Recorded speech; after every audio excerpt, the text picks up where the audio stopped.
Good evening, everyone. My name is Dan Losik. I'm Director of Public Works and the Water and Sewer Utility. Last week, I did a presentation for Friends of the East Brunswick Library, as well as Friends of the Environmental Commission and the East Brunswick Sustainability Task Force. So I'm going to kind of give an overview, basically, of what I did there, and it's a comprehensive overview of the water quality in East Brunswick, what we do in the water utility, our interlocal agreements, and some of the projects we have, and funding and things of that nature. A little bit more lengthy than Mr. Hughes in terms of slides. I apologize for that. We'll try to go through it relatively quickly.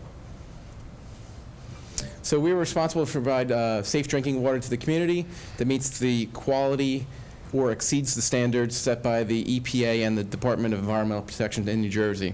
That is our main mission, that we're not concerned with how water tastes. We just have to make sure it's safe to drink. That's the mission of our water utility.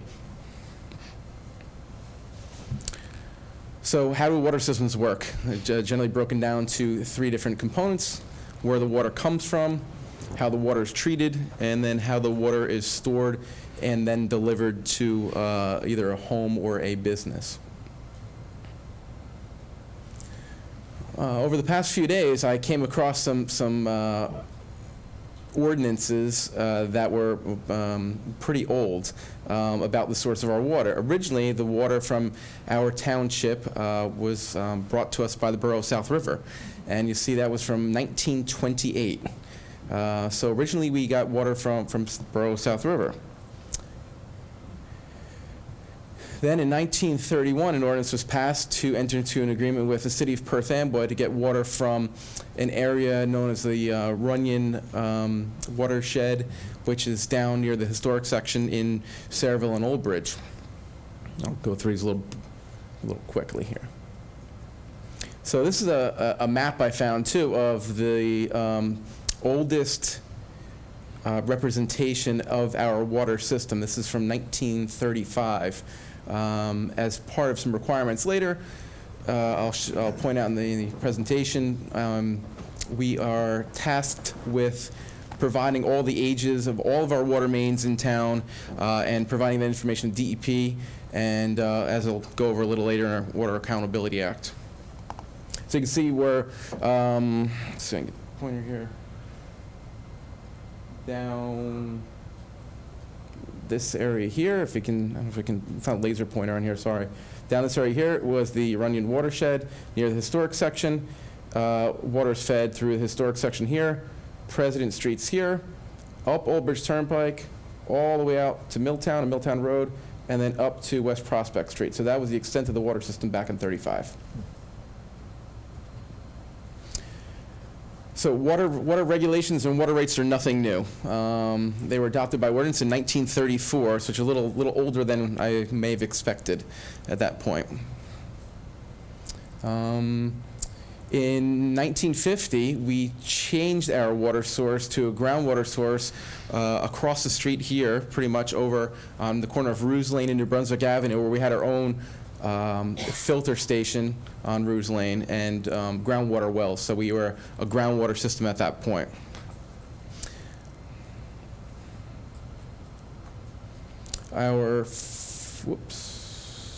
We standardized connections in 1950 by ordinance. And in 1955, we had our first conservation ordinance for conserving water. So the water utility, the distribution system consists of about 240 miles and 3 storage tanks to supply water to our residential commercial customers, as well as meeting firefighting requirements. Those storage tanks allow us to buffer demand on the system, so we have supply, or keep it for emergency, or to have water on hand for firefighting requirements, as well as use it for gravity feeding our system. We also sell to 3 other municipalities, bulk sales. That is Spotswood, Helmetta, and South River. And our average amount of usage per day for the whole entire year, if you average it out, was about 5.3 million gallons per day in 2021. And little side Nope. It's about a little over half a cent per gallon for tap water, which kind of led into my presentation I did last week. So it's a pretty economical, our tap water. So this is our distribution system here.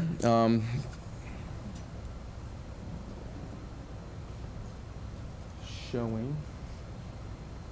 Oops, there we go. A little hard to see. These are our water towers, the one by the mall, water tower on Fern Road, and then we have a 10 million gallon tank at our Tices Lane booster station.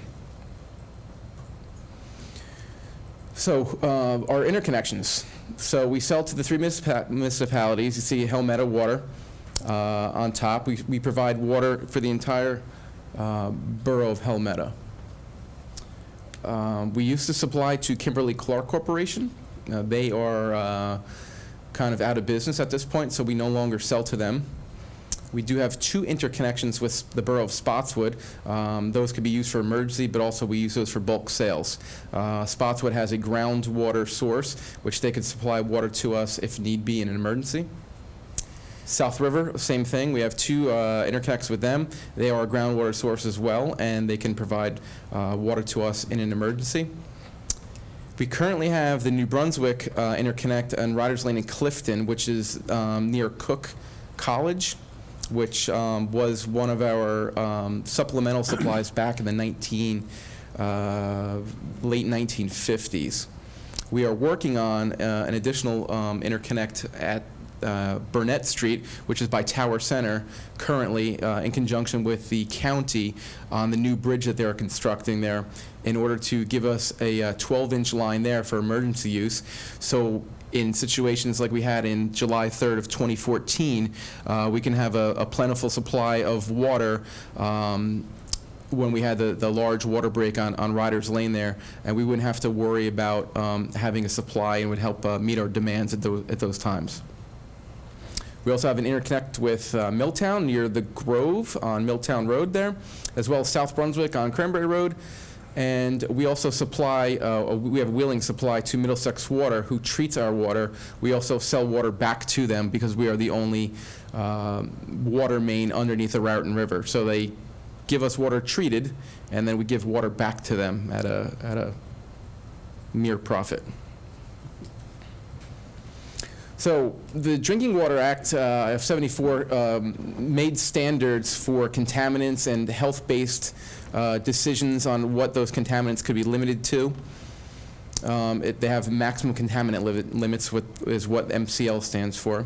And then there are secondary limits, which are not health-based, which are more, like I was speaking about before, in terms of taste or maybe an odor, things like that. Does not have anything to do with the ability for you to drink the water safely, will do nothing to you to harm you, which is a voluntary standard. And in 1996, there was an amendment to provide source protection for the various types of surface or groundwater. And the number 2 one on there is called CCR, which is a Consumer Confidence Report. So the township and all other agencies are required to post a consumer confidence report. We have it on our website, and is available to everyone to look at, to see how we did on our testing, to see if we had any deficiencies, what we test for, and basically to give people the health report of the system as a whole. And with that amendment also, we were required to have licensed operators. So people were getting continuing education to stay current with any new contaminants or testing or emerging issues in the world of water and how to operate systems and disinfect and transmission and distribution, all those things. So we're required to have licensed operators. What are the 2 water sources? So we have groundwater, which of course sound things underneath, and surface water. So at one point the township was a groundwater system. We then went to a hybrid of groundwater and surface, and in 1985 we went to all surface water, mainly because in the mid-'80s there was a problem with our Farrington aquifer that we're located in, and they put a limit on how much water you can take out because there was a groundwater and saltwater intrusion into the aquifer. So they're limiting how much water you can take out of there. That's when we decided to go to the surface water supply. In a moment, I'll show you where that is. And basically, New Jersey's supply as a whole is 75% from surface water. So the New Jersey water supply was basically created to have a dependable supply for central Jersey to somewhat address the issue that I discussed with the saltwater intrusion and the rest of the area. They are a state agency, but they run a lot of this system that we'll see here in a minute. So we are in the Raritan Basin, which consists of, this is the water supplies system. If you look in the upper left-hand corner, there's a Spruce Run Reservoir, which is an on-river reservoir, which is part of their system. And then the Round Valley Reservoir was created by damming up the natural topography to make it a reservoir that could be used for water supply. The Delaware Raritan Canal was around for a long time and was utilized by the Pennsylvania Railroad Company. It then became a state park, and then it went over to the New Jersey Water Supply Authority, and this is where we get our water from. It's surface water. So our intake is near it's off of Route 18, near basically the New Jersey Transit area where the bridge goes over, the rail bridge goes over Route 18. Here's a little about the Spruce Run Reservoir, how much it can hold, 11 billion gallons on stream.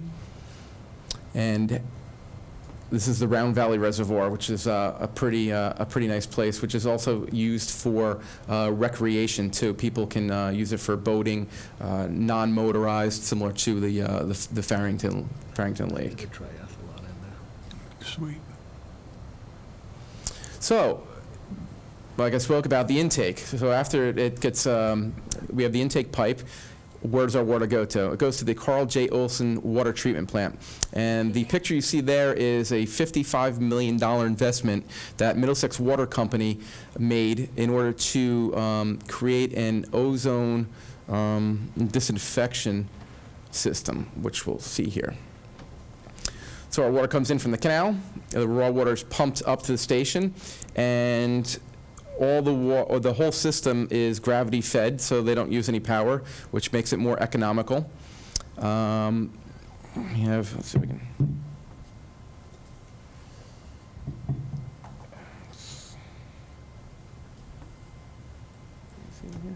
There we go. Okay, here there's a caustic that's put in to vary the pH. That goes to some mixers, and then you have here, which you have a flocculation point, which makes things coagulate, so it'll separate out into this super pulsator. It's clean water be on top. You have any kind of sediment and stuff goes to the bottom. This was the ozone system that they put in, and ozone is used as a primary disinfectant rather than chlorine. Chlorine can have, at high doses, could have a give off what they call trihalomethanes as a byproduct. So if they can eliminate that, there's less likelihood of that occurring, of those trihalomethanes. After that, it goes through a sand and anthracite filter. They then change the pH a little bit more, and they add something in here called orthophosphate. So orthophosphate is recognized by the CDC as the most effective way to prevent corrosion in pipes. So it is put into the water, safe to drink, and that will create a coating basically on pipes and make it more of a less likely to have any kind of interaction with the metals in the water, with the materials that are there. So it's, you hear about things of lead potential, that eliminates that. It causes a coating on there, so that is not in contact with the water. So that has been put in the water for a long time to prevent that corrosion. Goes to a clear well, and then goes to finished water, and then gets sent to our pumping station on Tice's Lane. At the station, we have, it's manned 24/7, 365. We have people that are approved to sample water for quality standards. We do not treat any water in the township. All our water is treated by Middlesex Water Company. It's called finished water that they send to us. And everything we test with is certified equipment that meets the manufacturer's specifications. So we're required to do 52 samples a month, 13 locations, one each week, and that is sent to an independent lab. We do not get the results. We cannot doctor the results. Those results then go right to DEP. It might be hard to see on here. Here's the 13 locations that we take the samples at, all at the extremities of the system. You want to have water that has been in the system the longest in order to get, we're looking for the worst results. You want to have results that are indicative of all parts of the system. So if it's at the extremities, you're going to have your worst results. We have water quality parameters to do, and one is the orthophosphate there, one for alkalinity and pH, and that is once per 10 sites per quarter. Also, bi-weekly, we have at the entry point of our system, orthophosphate and pH sample. Every Wednesday, we take our own samples just to double check what the lab's going to have the next week. Also, daily sampling. We do have chlorine levels, chlorine residual, fluoride levels, pH, and water temperature. And that's 3 times a day, each shift. We also have online monitoring. We monitor fluoride levels, pH, chlorine residual, and temperature through our SCADA system to make sure that everything is like we think it should be. Lead and copper program. We take 30 samples through NJDEP approved sites, and that is sent to the same approved lab for testing. And once per year, we have to do iron and manganese at the end of our distribution line. That's what I was talking about before with a byproduct, is disinfection byproducts, trihalomethanes. Those are tested quarterly at 4 locations. This is a new emerging type, we'll say contaminant, PFOAs and things basically from firefighting foam and from Teflon has been showing up in groundwater and surface water, and New Jersey was the first state to set a standard to make sure that we are under that 13 parts per trillion or 14 parts per trillion, but New Jersey was the first state to set a standard on that, and I think that's going to get more stringent as the years go along. We are part of what they call UCMRs for unregulated contaminants. These are things that they're looking for, like the PFOAs that might become more present in drinking water. There's only so much water in the planet, so as we discard things, and that has an effect on our environment, so we have to be aware of those things, and if they show up in groundwater and surface water, and we have to figure out ways how to combat that, and that's through the DEP. The township does fluoridate their water, and I did find in the last few days the ordinance that made that in 1954. We've been fluoridating since 1954, so my slide is incorrect on top there. I did not edit it, but added the note down there on the ordinance. So we've been doing it for a long time, and that is the only thing we really technically treat in the township. So I spoke before about Water Accountability Act. We're required to replace our water mains on a 150-year cycle. So some of those mains are getting up there in years, and we're required to have cybersecurity standards, and we have to exercise all of our valves within a certain period and make sure that all of our hydrants are functioning in town. We are currently flushing our hydrants now. We will be finished at the end of the week.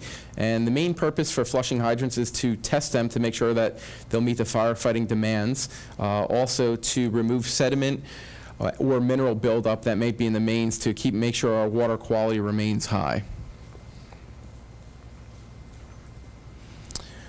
So we have another oversight board, is the Water Policy Advisory Board, which I thought was created in '82, but again, I went back and found some old, going through some old ordinances, not necessarily the same thing. We had an East Brunswick Township Water Advisory Committee back in 1962.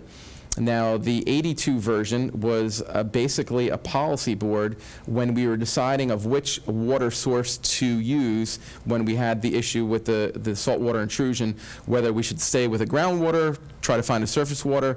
Ultimately, the board came up with the idea of going with the surface water source that we do use today.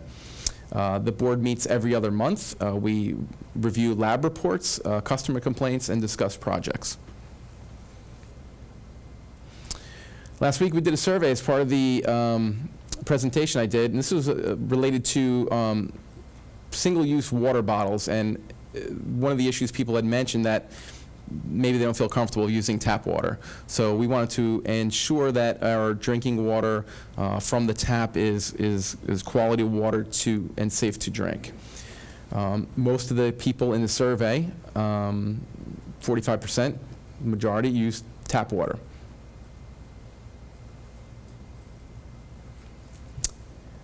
Large majority have a refrigerator unit for they filter their tap water. Some people use a pitcher filter, or some people use a faucet-style filter. Single-use bottles consumed in a week. I was pleased to see 50%. I wish that would tick up higher, being part of the recycling community as well. I wish we would have an increase in the amount of people who do not use single-use bottles. If you do use tap water, some people on the survey came back and said it had a taste that they didn't like. And like I discussed before, we cannot treat for taste. Taste is a preference for each person. If you choose to have a different taste, there are filters that can remove that and make that suit your palate.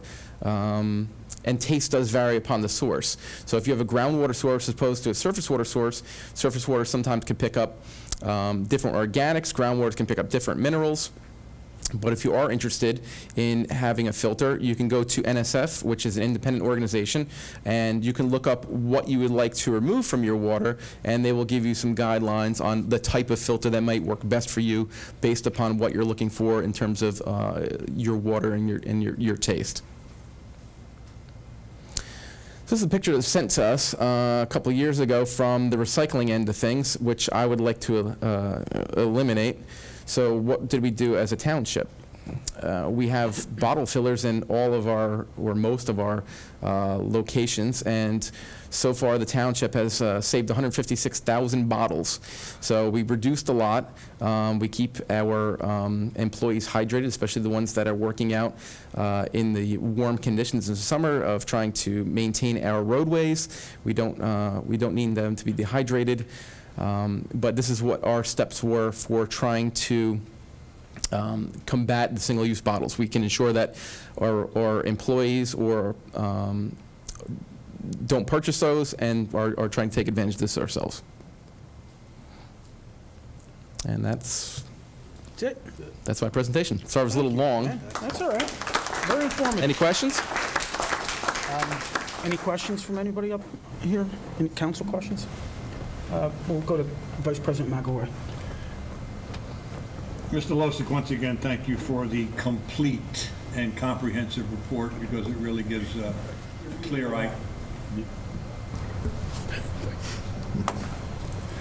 idea of what's going on in the township, and a lot of our residents don't know a lot of the figures and facts that you have presented.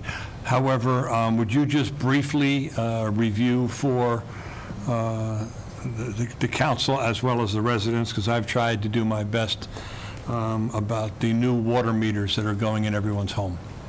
Yeah, so the water meter project we have currently going on, it is about 26% complete for the small meters.